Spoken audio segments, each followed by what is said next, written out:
Hey, me again in the car with Matty, and in this video I want to tell you why knowledge is not power. Knowledge is not power.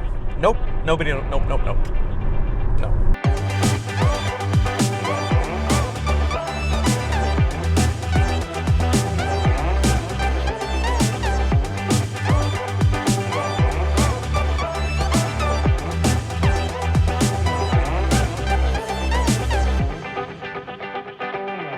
Okay, so again, apologies for another video in the car.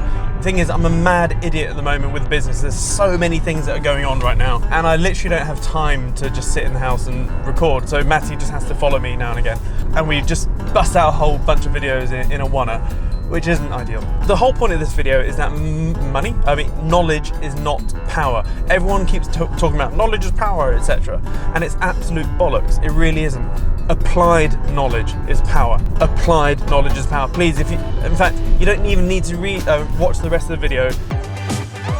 That is a single nugget I want to teach today.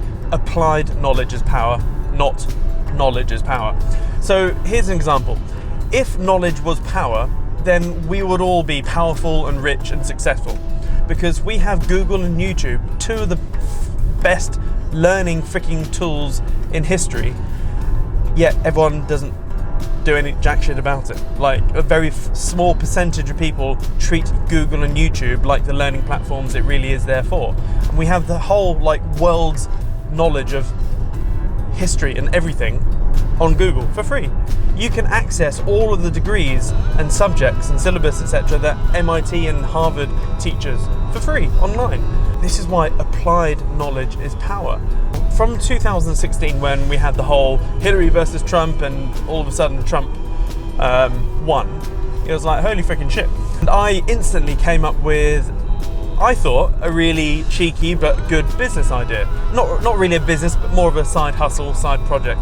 And I was thinking to myself, it's a pretty fair shout to say that at least half of the planet hates Donald Trump or strongly dislikes him. So what I thought was I went to Alibaba, which is a really cheap place in China, a marketplace in China where you can get stuff for cheap.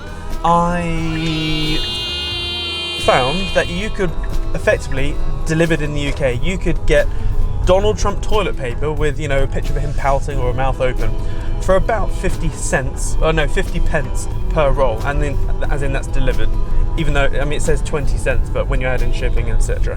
So 50 cents a roll, and I was like, holy shit, you could easily get a whole bunch of dump Trump paper, or whatever you want to call it, and sell it for like £3 a roll as a novelty item, especially coming up to Christmas. And I told hundreds of people, literally, because I get people asking, I really want to get into business, but no, I haven't got an idea, blah, blah, blah.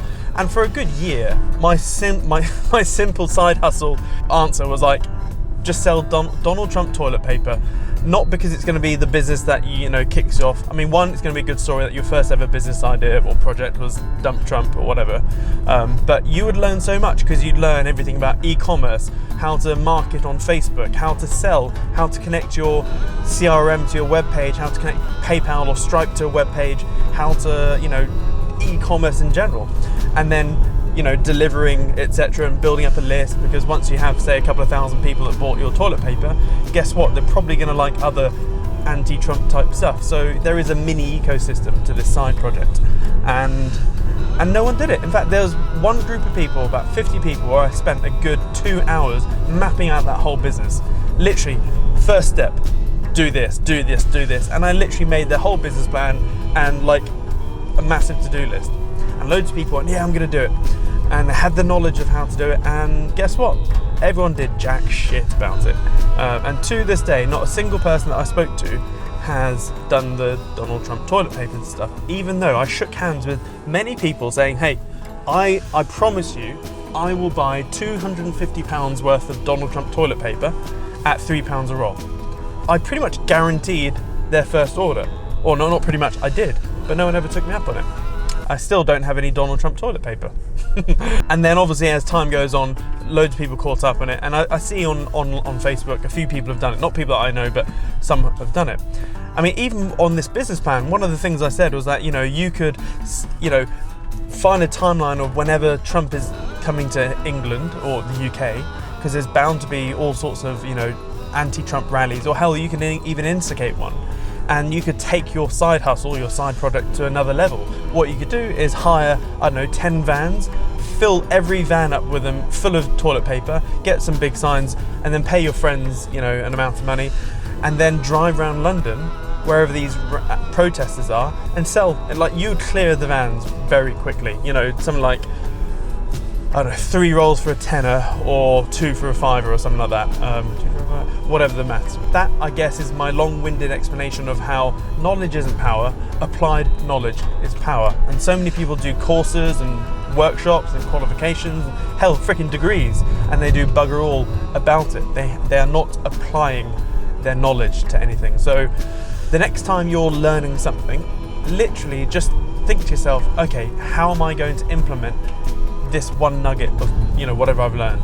Every YouTube video I watch, even if it's a silly video, I'm thinking, what one thing have I learned from this? Even if I'm watching, like, I love Aussie Man, you know, the funny Australian commentator, I still pick up business tips from just watching those videos, because I'm looking at, oh wow, that video's gone viral. What is the virality thing in it? Why is it going viral? Blah, blah, blah. And so you can learn everywhere. Just, you've got to open your mind. Yeah, that's about it really. Going to visit a house now, so in fact, I'm going to tell you the story in another video. This one's long enough. See ya.